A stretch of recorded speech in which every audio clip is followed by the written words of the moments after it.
Hey guys, welcome back to the biggest agricultural platform in Namibia known as Induna Wengombe, which means headman of cattle. I am the headman of cattle, of course, aka Mitchell Mutumba Simata, the Induna Wengombe. So I know I went on a short live and I said, hey man, I've done everything. I don't think there's anything more. I think I've climbed Mount Everest. And then one of my subscribers and one of my followers who always comes through and just helps me out. Sahil Artwork. He is the guy who created the logo for the channel.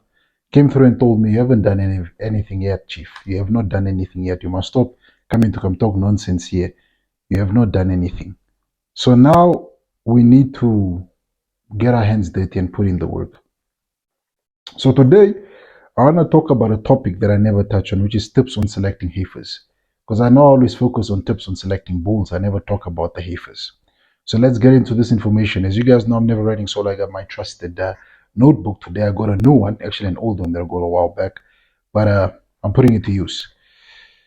So tips on selecting heifers. Correct selection is crucial for a high reproduction rate, high weaning weight, and low calf mortality in beef cattle. Once a heifer calved, it is called a first cow calf. The objective of selection and management of heifers and first cows can be summarized as follows. 1. To make the productive life of heifers as long as possible by getting them pregnant at a relatively young age. 2. To get a high percentage of heifers, 90% plus, pregnant in a short breeding season of 90 days or less. 3. Minimize calving problems in heifers to below 3%. 4. To get first cows to reconceive as soon as possible after calving. 5. To wean relatively heavy calves from first-time calf cows. I feel like a deja vu. I think I've done this video before, but I'm doing it again because I searched on my playlist. I couldn't find it. Have clear objectives, which is very important in farming. It's what I always tell farmers, have clear objectives.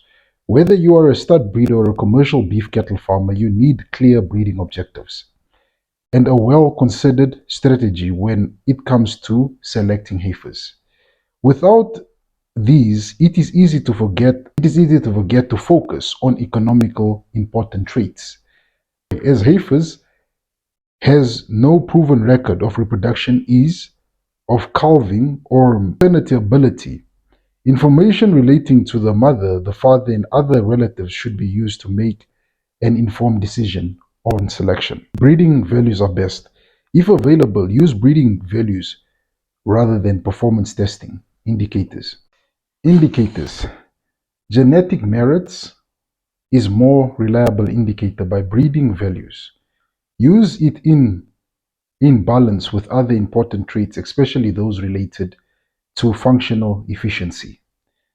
Selection, what to look for. First, selection usually occurs when heifers are weaned. Traits to be considered at this age are pre-weaning growth and milk production. The heifer's weaning index reflects its mother's milk production and its own growth rate to weaning. Cull heifers with a low weaning index, under 90 days, especially if the mother has a record weaning index or poor breeding values for weaning direct, pre-weaning growth and or weaning maternal milk production. Damn it. Ease of calving. Cull heifers with a small pelvis opening and mothers who have a record of difficult calving. Reproduction. Calf heifers with mothers that calve late for the first time, with a long intercalving period, or whose reproduction index is under 90. Hereditary defects. Cull heifers with hereditary defects such as a skew face or an undershot jaw. Overshot. Functional problems. Cull heifers with severe functional problems affecting the legs such as straight hooks or saggy patterns.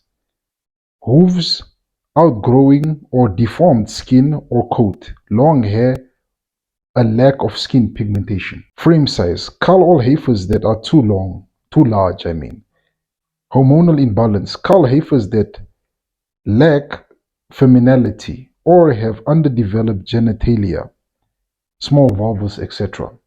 This is evidence that there may be a hormonal imbalance. Temperament. Cull heifers with difficult or wild temperament. Next, evaluate the following traits: pre-wean and post-wean growth.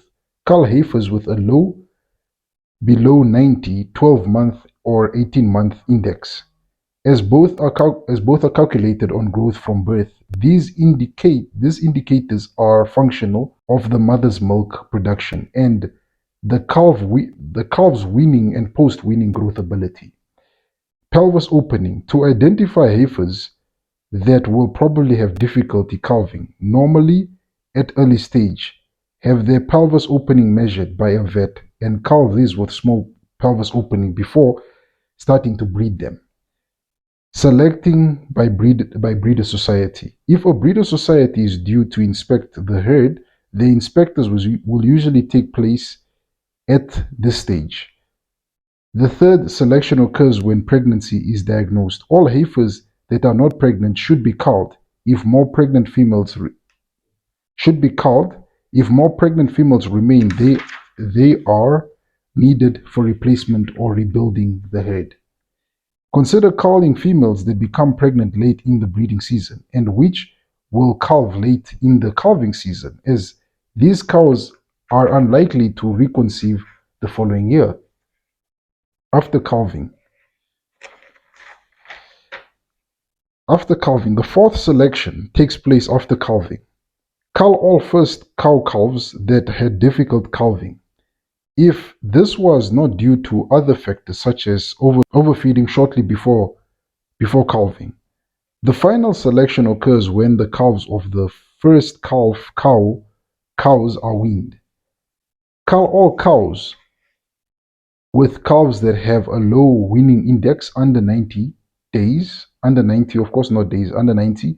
Cull first cow-calf cows with a low cow efficient index under 90.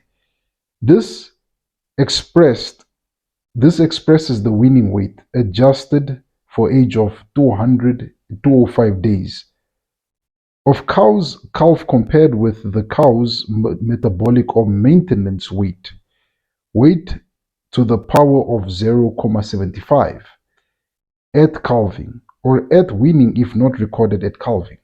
For example, a 500 kilogram cow weaning at 250 calf is more effective than a 600 kilogram cow with a weaning the same weight. So that is the heifer selection.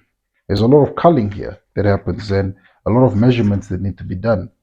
I hope that information that I shared here helped a lot. And it's very important for farmers to have farming objectives. I always tell people you don't just get into a car and you drive a car.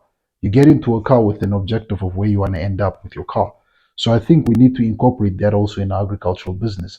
Always do something with an objective. If you want to breed beautiful females, if you want to breed heavy weaners, you want to breed heavy oxen, you need to focus on these breeding index that I shared here.